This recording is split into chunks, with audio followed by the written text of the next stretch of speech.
Ya, pemirsa, mengantisipasi bencana kebakaran hutan dan lahan di musim kemarau, Korem 044 Garuda Dempo menyiapkan pasukan siaga api yang merupakan gabungan dari beberapa instansi.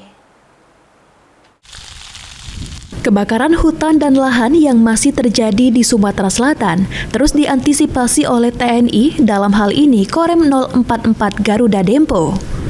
Dijumpai usai kegiatannya beberapa waktu lalu, dan Rem 044 Garuda Dempo, Brigjen TNI Adri Kusdianto mengungkapkan, sebagai Komandan Satgas Darat, dirinya telah mengecek langsung ke beberapa daerah yang rawan karhutla.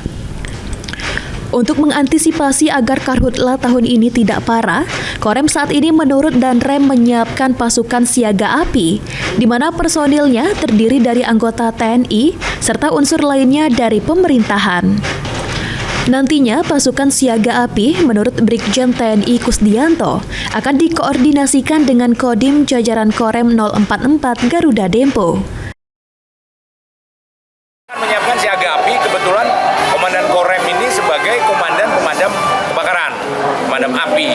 Nah, itu kan kita siapkan di masing-masing Korem, di masing-masing Kodim itu udah gabungan.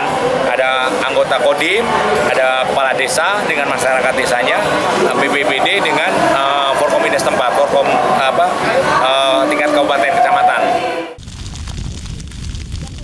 Sejauh ini di Kabupaten Ogan Ilir sudah terjadi kebakaran lahan.